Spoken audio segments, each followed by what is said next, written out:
মেহমান দেখলে মন খারাপ করবেন না, মেহমান কিন্তু মেহমানের টাকায়, মারহাবা কোন, মেহমান কিন্তু আপনার টাকায় না, তবে মেহমানের ইজ্জত করবেন, কদর করবেন, সম্মান করবেন, মেহমান যাতে কষ্ট না পায়। তার কারণ যেই বাড়িতে মেহমান যায় ওই বাড়িতে মেহমান রহমত নিয়ে যায়, বরকত দিয়ে আসে, এবং আপনার গুনাহগুলো গাঠুরি বাইন্ধা মেহমান বাড়ি নিয়ে চলে যায়, মারহাবা কোন।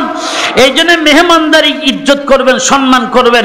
এক হাজী সাহেবের বাসায় 3 জন ডাকাত মেহমান হয়েছে। কয়জন ডাকাত? 3 জন ডাকাত মেহমান হয়েছে। এই 3 জন ডাকাত একদিন সাংবাদিক সম্মেলন করতেছে, চল যাই, কার বাসায় ডাকাতি করবি রে? বলতেছে হাজী সাহেবের বাসায়। চল, বলতেছে হাজী সাহেব, এই শোন, 3 নম্বর লিডার, অর্থাৎ 3 নম্বর যে ডাকাত, বলতেছে শোন, হাজী সাহেবের বাসায় যে যাবি, হাজী সাহেব কিন্তু নামাজি মেহমানকে বেশি পছন্দ করে। একটু জোরে কোন সুবহানাল্লাহ। বলে তাই নাকি? বলে হ্যাঁ। তোরা তাহলে একটা কাজ কর, আজকে সাপাহার হাটে যা, হাটে যায় ওখান থেকে তোরা মার্কেটে যায় একটা টুপি কেন, পাঞ্জাবি কেন, পায়জামা কেন, পাগড়ি ফুগড়ি বাইন্দা হাজী সাহেবের মহল্লে যা, আজকে এশারের নামাজ পড়বো, চল। এশারের নামাজ যা, মহল্লায় পাগড়ি ফুগড়ি বাইন্দা যায়, এশারের নামাজ পড়ছি। হাজী সাহেব ডাইনে বামে টাকা দেখে, কারে বিদেশি মানুষ মনে হয়, ইন্ডিয়া থেকে আসছে, এই ধর, তোরা কোথায় থেকে আসছ? বলে হাজী সাহেব আমরা ইন্ডিয়া থেকে আসছি। ইন্ডিয়া থেকে আসছ, কোথায় যাবি বাংলাদেশে? বলে যাব হলো অমুক গ্রামে। একেবারে যাব দিনাজপুর। দিনাজপুর যাবি, এখান থেকে তো অনেক দূর, রাত্রেবেলা যাবি কেমন? অমাবস্যা, একেবারে অন্ধকার, ঘুটঘুটে রাত, যাবি কেমনে? বলতে যে হাজী সাহেব আপনার যদি অনুমতি দেন আপনাদের এই মসজিদের মধ্যে থাকতে চাই, অনুমতি দিবেন? বলতে যে না না না, সীমান্ত এলাকায় অনুমতি দেওয়ার কাজ দিব না, তোরা একটা কাজ কর, তোরা আজকে আমার বাড়ির মধ্যে থাক। আয় সুবহানাল্লাহ, তোরা বাড়ির মধ্যে থাক, মসজিদের মধ্যে থাকার কাজ নাই। মসজিদ থেকে বের হওয়ার সাথে সাথে এই হাজী সাহেব বলতেছে, আচ্ছা তোরা টুপিওয়ালারা আহাম্মক রে?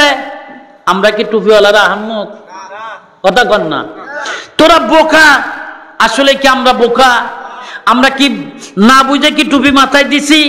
কথা কয় না রে, না বুঝে তো টুপি মাথায় দেয়। তোরা আহাম্মক, তোরা মসজিদের মধ্যে থাকবি, আজকে শোন, মসজিদের মধ্যে যে থাকবি, রাত্রে খাবি কি বল?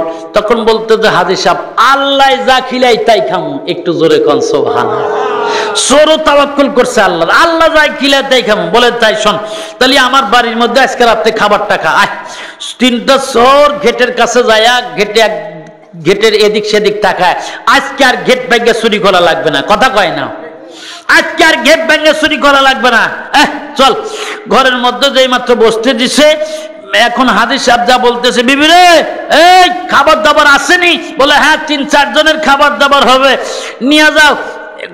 একেবারে গরুর গোস্ত, একেবারে ঠাকুরি কারার ডাল, শাকসবজি দিয়ে জামাই আদর করে ভাগ মতো খিলাইছে। খিলানোর পরে বলতেছে, বাবা তোরা 3 জন এই রুমের মধ্যে থাক।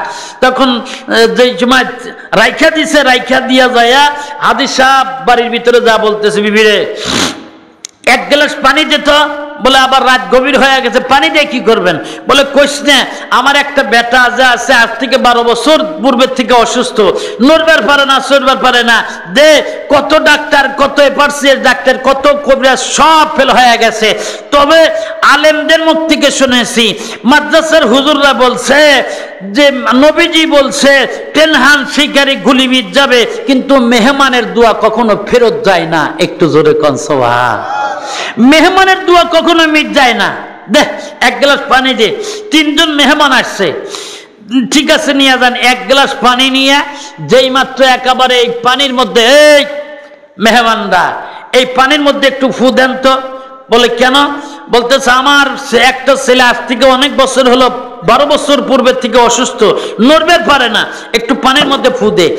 তখন ডাক্তার বলতেছে, হাজী সাহেব গ্লাসটা রাইখা যান, আপনি একটু বাহির দিয়ে ঘুরে আসেন যান। যেই মাত্র ঘুরবে গেছে, এখন এক চোর আর এক চোরের দিকে তাকা, বলতেছি এখন কি করবেন? আগেই বলেছিলাম এইরকম লেবাস পাল্টাইয়া চুরি করার দরকার নাই। এখন যদি কিছু কয়া পানির মধ্যে ফু দে, হাজী সাহেবের বেটা যদি ভালো না হয় তাহলে কিন্তু মায়ের কিন্তু একটাও মাটিতে পড়বে না। কথা কয় না?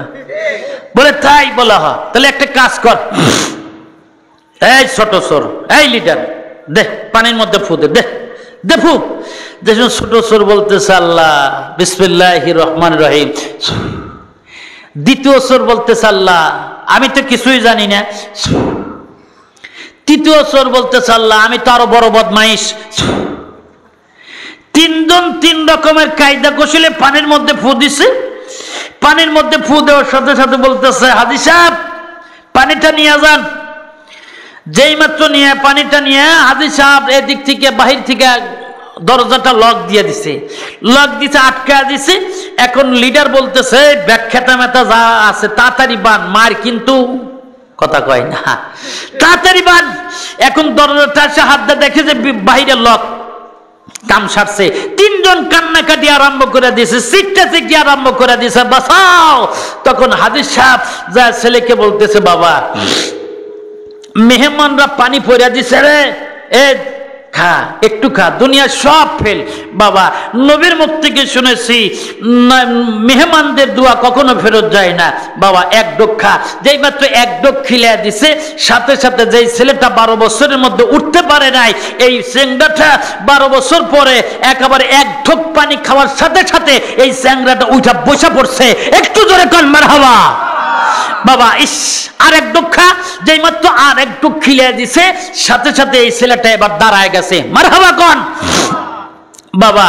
আর এক ডোখা, যেই মাত্র আর এক ডোক খাইছে এই ছেলেটা এবার দৌড়া দৌড়ি আরম্ভ করে দিছে। সুবহানাল্লাহ কোন ভাইরা মার। একটা দৌড় দিয়া যাইয়া ওই মেহমানদের ঘরের মধ্যে যাইয়া বলতেছো মেহমানরা, ও বিদেশি মানুষরা শুনে নাও, আপনাদের হাতের মধ্যে এত কুদরত আমি তো জানি না। আপনারা কি বলে পানির মধ্যে ফু দিলেন, এই পানি খাইয়া আমার 12 বছরের কষ্ট দেখি 12 বছরের বেলাম ভালো হয়ে গেছে।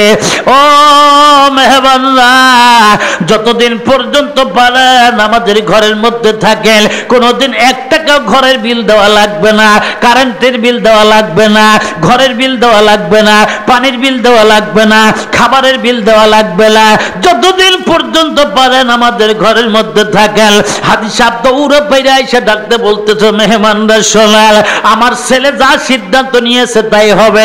কোনোদিন 1 টাকা বাড়ি বিল দেওয়া লাগবে না, ঘর বিল দেওয়া লাগবে না, কারেন্টের বিল দেওয়া লাগবে না, খাবারের বিল দেওয়া লাগবে না। যতদিন পর্যন্ত পারেন আপনারা ঘরের মধ্যে থাকেন। ভাইরা আমার এই কথা শুনিয়া যেই মাত্র 3 জন ডাকাত কান্নাকাটি আরম্ভ করে দিল, চোখের থেকে পানির ফোঁটা বন্যার মতো ছাড়তেছে। হাজী সাহেব জিজ্ঞাসা করছে চল বল এবার কেন তোরা চোখের থেকে পানির ফোঁটা বন্যার মতো ছেড়ে দিছে, কান্দিস কেন, কি হয়েছে তোদের বল। ডাকতে বলে হাজী সাহেব চললেন, আসল কথা যদি আমি বলি রে তাহলে আমাদের 3 জনকে আপনারা বাঁচায় রাখবেন না, আমাদের 3 জনকে আপনারা মারা ফেলা দিবেন। বল তোদের কি আসল কথা এবার তুইরা বল। ডাকতে বলতে যে হাজী সাহেব শোনাল, আমরা আসলে আমরা আল্লাহ ওয়ালা ফকির দরবেশ নয়, আমরা 3 জন ডাকাত। আমরা আপনার বাড়িতে ডাকাতি করতে আসছিলাম, আপনার লেবাস পাল্টা ডাকাতি করতে আসছিলাম। ডাকাতি করতে আইসা আমরা বিসমিল্লাহ বলে পানির মধ্যে ফু দিছি রে। এই পানির মধ্যে ফু দেওয়ার সাথে সাথে পানিটা আপনার সন্তানকে খিলানোর সাথে সাথে ভালো হয়ে গেছে। হাজী সাহেব আমাদেরকে একটু হাতটা বাড়া দেন, আমরা কান ধরে তওবা পড়তেছি, জীবনে আর কোনোদিন চুরির কাজটা করব না। একটু জোরে কান্না মারহাবা। মেহমান জুজি খোদমে খোরাদ, মেহমান জুজি খোদমে খোরাদ, বরগুনা মেজবার আমি বুরাদ, বরগুনা মেজবার আমি বুরাদ।